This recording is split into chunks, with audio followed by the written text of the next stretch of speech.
Oh là là! À cet instant, paillards estafiers que vous êtes, quels sont donc ces deux bouts en train de remonte que vous osez nous faire?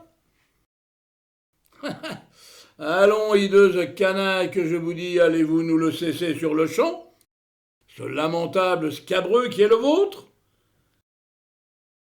Ah, voilà qui est mieux, et même beaucoup mieux. Ah, et toi, mon jeune ami, te revoilà enfin. De grâce, dis-le-nous, que les nouvelles que tu nous tiens de monsieur le général de Chitray, elles nous le sont de bonnes. Oh ça, en fait de bonnes. C'est même qu'elles nous le sont d'excellentes, monsieur le chevalier. Ah, eh bien, voilà qui est parfait. Mais enfin, il va de soi que je n'en attendais pas moins de sa part à notre grand homme de général. Fort bien. Maintenant que tout est dit et donc bien dit, vous deux, Monsieur le chevalier? vous allez venir avec moi dans le petit salon. Pour faire quoi, par exemple? Certaines choses. Eh ben dis donc, c'est qu'on l'a point trop fini, notre service à nous. Et qu'aussi que nous, que notre particulier, on l'a encore beaucoup sur les bras. En vérité, toutes occupations de service ou pas qui vont attendre, mes braves gueux, quand ces deux enfants que vous voyez là, ils ont de toute évidence besoin d'être seuls pour un instant. Allez, mes pagus, de Gringe, je vous le dis et redis qu'il faut les laisser tranquilles. Eh bien, allez-vous enfin obtempérer au lieu de nous jouer encore et encore les sourds bonicheux? Si fait. Mais... Mais, non, rien. Fort bien, puisqu'il faut donc qu'on vous suit, citoyen chevalier.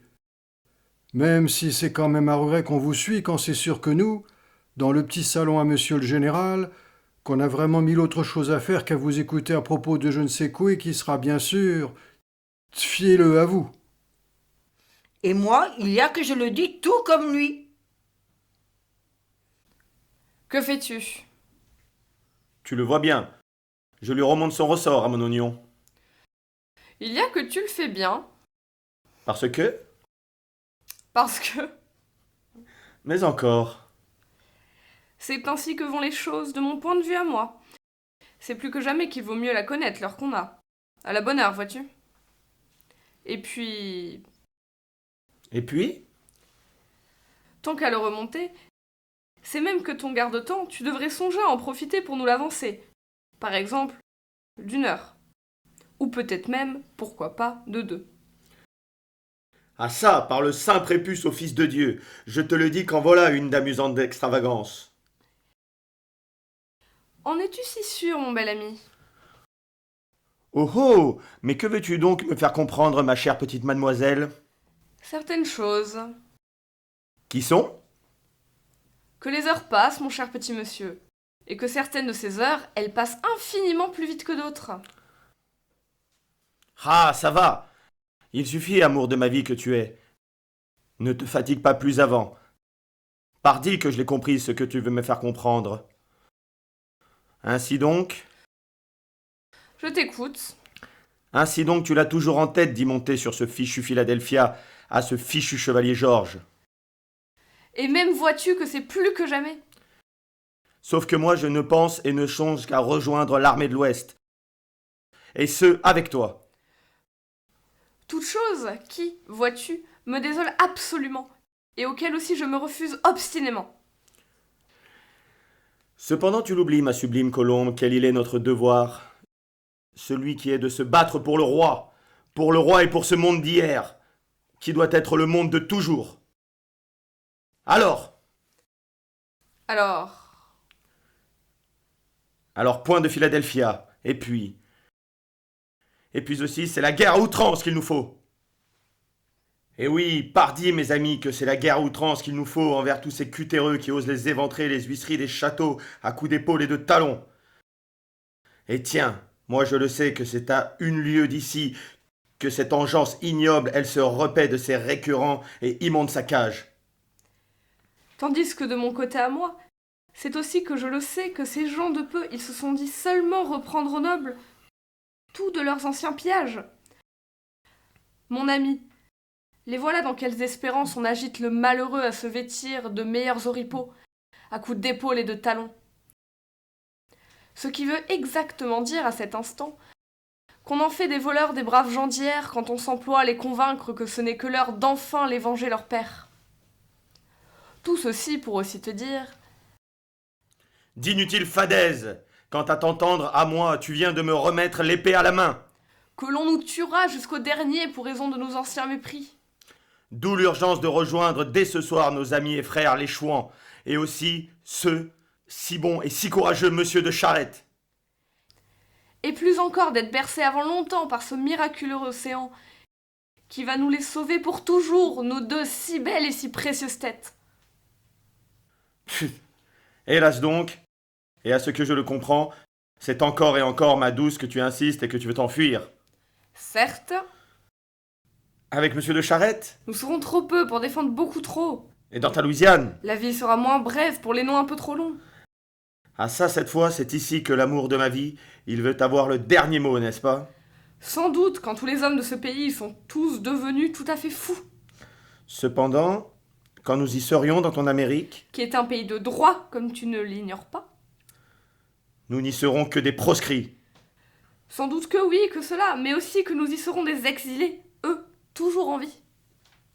Moi, c'est tout de même que je le crois, mon cher petit monsieur, que nous devrions y trouver tout comme notre avantage.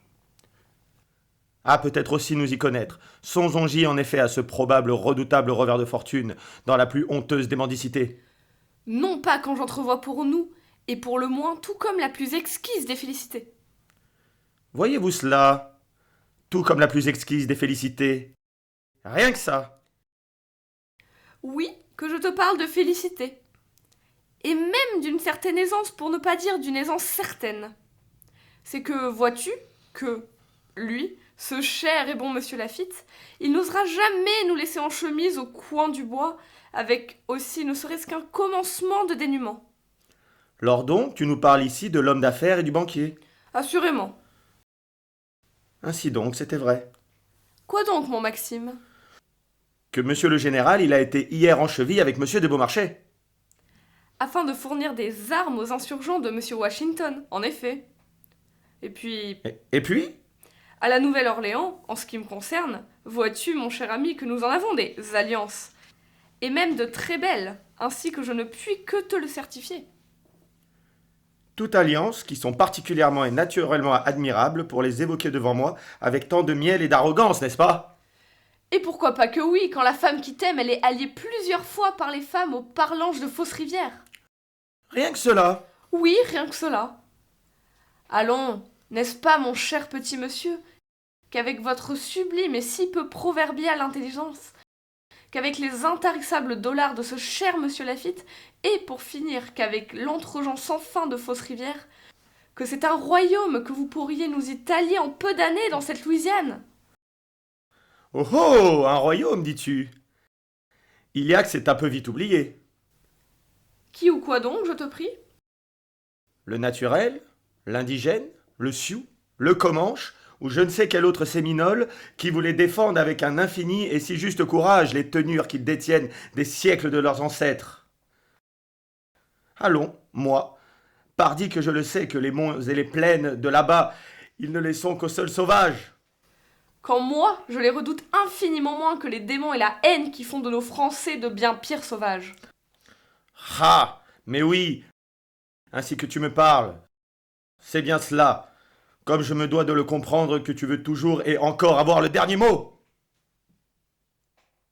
Cependant, Cependant quoi?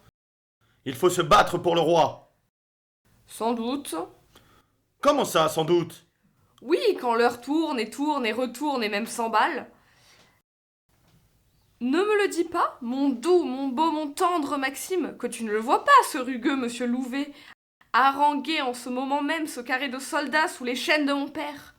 Et ne me le dis pas que tu les ignores, tous ces citoyens qui les caressent tout à la fois, du premier au dernier, et ce avec une lumineuse et éhontée convoitise, tous les trop verts arpents de mon jardin.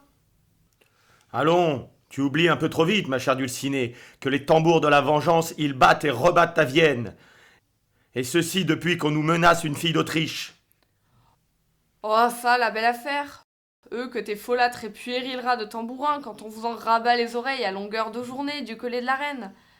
En vérité, moi, et ainsi que je le crois, c'est seulement là l'espoir qui triche. Donc selon toi, il y a que tout est perdu. Fort la vie, oui. D'ailleurs, ne les entends-tu pas depuis là-bas, c'est vive la République. Ceux qu'ils sont cette fois en train de crier à tue-tête, les citoyens. Allons, Maxime, nous voilà. Aujourd'hui est pour commencer des otages. Et demain, seulement des morts. Par le Christ, ainsi donc, c'est dit. Selon toi, nous voilà des proscrits. Qui vont se rester en vie? Oui. Et oui seulement si nous les fuyons à temps les inquiétantes assiduités de ce rien du tout de Mirliton de Sœur Louvet, qui, comme tu peux le voir tout aussi bien que moi, on veut cette fois traiter sur son estrade de bateleur de foire à l'égal d'un roi. Eh bien, Mon cher petit monsieur, voilà bien comme nous n'aurons été heureux que de 3 jours. C'est hélas tout ce qu'il me reste à te dire. tant que l'âge de monsieur Louvet elle ne les aura pas hochés, nos aimables têtes sur son bio, oui, en effet. Quand je pense Et vous pensez à quoi, mon cher petit monsieur? qu'il y a 3 jours, Oui, je sais. Le chemin de la rive. Ah, ça! Dieu, que vous y étiez fringant! Mais aussi mais aussi, un peu triste, vraiment. tiens donc, Oui, tiens donc! Et puis, c'est aussi que vous étiez tout contrarié. Par exemple, tout comme l'impromptu d'une fausse note qu'on oserait faire au meilleur des airs à chanter de cet excellente et illustre monsieur Rameau. ma foi, il est vrai. Ah, bigre donc! Mais oui! C'est même que nous l'étions de fort contrariés. Peut-être évoquons-nous là une peine de cœur? Sans doute, quand ces yeux-là, Ne semblait jamais vouloir pétiller quand, jour après jour, cette jument caracole le chemin de la rive où s'alanguit depuis des lustres le château de mon père. il est vrai, C'est alors qu'à cet oubli, à ce mépris, à ce dédain, à cette injustice, il fallait une réparation, un baume, il fallait un pansement, un onguent, une pommade, et pour finir une guérison. qui serait Sous cette ombrelle de soie rouge, ce sourire, qui me donnera un peu d'espoir, et même certaines espérances, n'est-ce pas? c'est que sur le chemin de la rive, Par le plus grand des hasards, on y venait à votre rencontre toute joliment inuitée que je l'étais de cette ombrelle de soie rouge. afin de le comprendre, Pourquoi cette jument nous relâclait? à faire un pas de plus, C'est un morceau de craie. qui lui a blessé le pâturon que je lui ai dit. Sans doute ai-je répondu. Aidez-moi à l'en défaire, que j'ai ajouté. Et nous voilà. À la désincarcérer, cette méchante esquille de craie, Tandis qu'une gigantesque ornière, elle allait me saisir. de sa lugubre mais amusante profondeur. C'est ainsi que finissait le premier jour. Toute chose, 1000 pardons, que tout un chacun sait déjà, comme tous les deux nous le savons fort bien. Et puis, c'est ici qu'il y eut un second jour. Ou plutôt une nuit. Nous nous connaissons l'ahurissante et plus encore l'illégale escalade. Alors, nous la raconterons pas une nouvelle fois, sauf à le lasser, notre cher public. Et qu'hélas, il le demanda, cette fois, et pour finir, le consternant remboursement de sa place. Mais enfin, on ne peut l'ignorer et le taire qu'elle eut une suisse et dangereuse affaire d'échelle. Quoi? Il le faut donc tout lui raconter à ce parterre. C'est vraiment ce que tu veux? Et pourquoi pas quand il fallut bien s'y mettre à califourchon sur ce balcon qui était le mien? Et quoi? Vous y êtes jamais obligé? Non pas. Mais Mais? il est des promesses d'aventure qui, en vérité, vous donnent bien entendu des ailes. Alors, nous voilà bientôt sous l'auvent du lavoir et sous un pâle quartier de lune. Un pâle quartier de lune qui sera pour finir cette entière lune que vous étiez tout bien décidé à gaiement arpenter de votre main droite et puis de votre main gauche dès qu'on eut enfin écarté votre main droite après avoir enfin découragé la gauche. Non point. Comment ça, non point? Mais oui, non point. Admettons. Oui, admettons. Cependant, à propos de ce curieux mobile trop curieux, parlons-nous d'un folâtre orvé, d'une coquine couleuvre, d'une vive vipère qui, comme il se doit en de telles circonstances, nous saurait tout ce qu'il y a de plus lubrique. Ah ça, bon sang de bonsoir. Le savez-vous que c'est toujours que devant nous, il est comme des indiscrets qui nous écoutent? Oh ça, la belle affaire! Ou parlons-nous plus exactement d'un pénétrant et térébrant et fulminant rêve de duègne? Ça y est, 1000 pardons. Cette fois, cette trop franche et trop volubile effrontée enfant, elle vous a tout avoué. Ce qui veut dire que moi, je vous fuyais. Et tiens, sinon, mesdames et messieurs du public, tu parles qu'il ne faut pas le négliger qu'à nous, c'est-à-dire à moi, notre maxime, il nous aurait bientôt fait, et refait, le maximum. Eh oui, cause de certaines audaces, c'est vrai que ma Roxane, elle nous y remontait, Dardard que cela serait, pardi, à son échelle. afin qu'on s'y retrouve le lendemain. Comme tout un chacun le sait, sous le vent du lavoir, de cette belle Marion aux blanches mains, en effet. Ce troisième jour-là, Comme tous vous le savez, elle et moi, c'est toujours sous le vent du lavoir que nous l'étions. ce petit monsieur que vous voyez là, il nous descendait de cheval. Et pour cause, quand j'y étais, en effet, assis dessus. C'est que l'on rendait service, En effet, que l'on portait à hauteur d'encolure une panière de linge sale, en effet, que l'on portait à hauteur de croupe une lavandière. en effet. Une lavandière de Marion qui, par ailleurs, était fort belle. Tout de même, à cela je n'y puis rien. En effet, quand la nature, elle sut en son temps se montrer fort généreuse. Sauf que, Sauf que, on lui faisait Cosette, en effet, et Risette, en effet, et des yeux doux. en effet, mais pas beaucoup. Ah ça, naturellement que voilà bien certaines malices qui les avaient toutes, n'est-ce pas, leur vicieux but, tout comme en ce moment. Ma foi, c'est ici qu'il faut l'éclairer un peu mieux, ma lanterne, ma chère amie. Toute chose à laquelle moi je ne viendrai point. Quel dommage! Oui, je n'y viendrai point quand je renonçais à le combattre, cet affreux chantage qui était que c'était... que c'était elle ou moi. J'aurais fait cela, moi. En effet, Mais non, mais si, ce n'est pas possible. mais si, Mais alors, qu'un tout petit peu... c'est que moi, je n'en suis pas si sûre. Et puis, que c'est tout le contraire que je pense. Et moi, je te le dis, que nous parlons ici que d'une toute petite once de fumerolles d'amuserie de chantage. Qui néanmoins m'a mené à le subir, ce premier baiser, sans jamais vouloir m'en défendre. Car, en effet, que je l'avais très bien compris qu'il fallait la combattre au moins jusqu'à la mort, cette si jolie Marion de Lavandière. Sauf alors à tout perdre. Eh bien, puisque notre Marion, elle est encore à son lavoir, et puisqu'on ne la craint plus, et puisqu'on parle de baiser, en voilà un de second, et puis en voilà même un de troisième. Non, monsieur, point la bouche. Oui, point la bouche, quand je vous le jure que vous ne la méritez point de le toucher au cœur de berceau de mes aimantes paroles de femme. Alors, et puisqu'il en est ainsi, il faut me la donner, cette main. Ah ça, ne vous l'ai-je déjà pas accordé? Et monsieur le général de Citré aussi, alors... Alors quoi? Alors quoi? Mais enfin, si nous allons nous marier, et si l'on n'en veut plus de mes baisers, et ni sur la bouche, et ni sur cette main, et ni sur cette autre main, tous deux, qu'allons-nous donc devenir? Ces deux amants qui ne vont s'embrasser. Qui ne vont s'embrasser que quand ils seront à bord du Philadelphia. C'est bien cela? En effet que oui. Mille excuses, c'est que j'ai à vous dire, mademoiselle Agnès. Oh oh, que vous me semblez très et trop contrits tous deux. Mais oui, quelle curiosité que vous nous faites. Et il y a de quoi? Et il y a de quoi?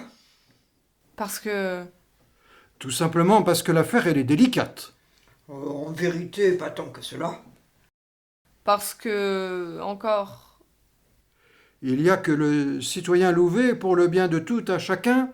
Il s'est résolu pour finir à se raisonner sur une certaine chose d'importance. Hélas. Pour en venir à quelle pertinente conclusion, je te prie? Plutôt à une proposition. Une proposition qui était la nôtre à nous tous de patriotes. Qui, en fait de proposition, n'a jamais été que la tienne? Hein, mon filandreux de filou? Tais-toi, femme. Retourne promptement et sur le champ à tes casseroles, quand toi il n'est que trop clair que tu n'y entends et que tu n'y entendras jamais rien à la politique de nous les hommes. Ah, ça que je n'y entendrai rien à la politique de nous les hommes, comme tu dis. Elle est forte, celle-là. Mon gueux, tout à l'heure, quand on y sera dans ma cuisine, est-ce que tu le sais, quelle cacophonie elles vont te faire sur le crâne, mes casseroles? Rien du tout, Malison, quand toi, mon Hubert, tu as une idée derrière la tête. Et de passablement tortueuse, n'est-ce pas? Ça, c'est sûr. Et donc, cette proposition, elle sera... Un arbre de la liberté. Voyez-vous cela? Un arbre de la liberté. Qu'il est amusant, cet homme-là. Ça, c'est sûr. Cependant, qu'est-ce que cela veut nous dire, un arbre de la liberté? Pour l'instant, mon cher Hubert, hélas, vois-tu que je n'y vois goutte à ton affaire de plan de chêne? Et moi non plus. Cela veut dire qu'on pourrait le planter dans le grand carré de monsieur le général. Par exemple, tout au centre du labyrinthe où il y en a foison des buis. Et qui nous la ferait, cette solennelle grève, je te prie? Nous, du peuple. Nous, du peuple, avec ceux au château. Et ton citoyen Louvet, à cette manœuvre, j'imagine qu'il n'y voit pas même comme un tout petit commencement d'inconvénient. Tu parles que si. Non pas, quant à ce que je le sais, il veut réconcilier l'ancienne France avec la nouvelle. Je vois. Eh tiens, moi aussi que je vois. Sacrelotte, que tu veux encore et encore la sauver, ta fille, hein? N'est-ce pas, mon acharné finasseux de bougre? Et de tout ça, qu'est-ce qu'il en pense, monsieur le général de Chitray? Est-ce que tu le sais? Oh, moi je le crois qu'il va seulement s'en aller penser ce que sa fille lui dira de penser. Car tu ne lui as encore rien dit? Non pas, tant je ne les crains que trop ces foudres de général, et donc le plat de son sabre. Ma foi, tu as peut-être bien fait de ne rien lui dire. Des fois que... Ouais, des fois que... En tout cas, avec ta plantaison, il y a que je le comprends que tu es très sûr de toi. Sans aucun doute que oui, quand moi je suis un amoureux de la liberté. Et sans aucun doute aussi quand tu es un amoureux de la liberté de certains, plus que de certains autres. Femme, je ne suis point un monsieur de l'épée, alors tais-toi, je te prie. Ou sinon, si je ne me tais pas, De grâce, une fois encore, paix, vous deux. Mille excuses, mes chers amis, de cette intrusion en fanfare qui est la mienne. Sachez que si je viens de prendre la liberté d'entrer dans ce grand salon sans y être invité, c'est que je n'y ai vu que mon devoir. Tout de même, voyez l'urgence où nous sommes, mes chers enfants, quand il y a toute une petite troupe qui s'en vient à nous par le chemin de la rive. De votre point de vue, doit-on ici parler de guerre ou doit-on parler de paix, monsieur le chevalier? Sans doute que non pour la guerre, quand je la devine, l'alacrité des uns, quand je les entends, les rires des autres, et quand je le vois, allez savoir pourquoi, cet amusant plan de chêne qu'on nous porte et pousse sur une grinçante brouette. Oh oh, sous les innombrables rubans qui lui flottent à ce chéneau, c'est qu'il me semble reconnaître ta chère Marion, mon bon Hubert. Oui, même si j'ai la vue basse, j'en suis à peu près sûr que c'est elle qui t'empêche de branler à U et à Dia notre par trop prime sautier Ilex. Tiens, regarde par toi-même, et puis dis-le-moi si je me trompe. Mademoiselle Agnès, je vous le dis, c'est ici qu'il faut se décider. Car sinon... Si tout est perdu, oui. Ah, tant mieux. Jeune homme, que te prend-il? Pourrait-on le savoir? Une certaine envie. Qui saura quelle inévitable bêtise? Le tronçonner à la racine le tronc de ce grotesque arbrisseau de la liberté. Dieu te garde! À quoi songes-tu? Il faudra d'abord me passer sur le corps. Mais non, laissez-le faire. Hubert, aide-moi! Je m'y emploie, monsieur le chevalier. Aïe! Quoi, aïe? Rat, hélas, à cause de toi, voilà que cette malheureuse enfant, elle s'est entaillé le pouce droit. Ah ça, vois-tu, ta folie est nous-mêmes, mon cher enfant? Directement en enfer, ce qui sera, voyez-vous, pour le plus grand bonheur des citoyens de ce pays. Toi, il suffit. Et toi, ton mouchoir! Hubert, qu'est-ce donc que ce charivari? Enquière-toi, et avec célérité, je te prie. À ce que je le comprends, c'est là, c'est notre République qui s'en vient frapper à la porte du château, monsieur le chevalier. Ah! Ah, enfin, nous y voilà.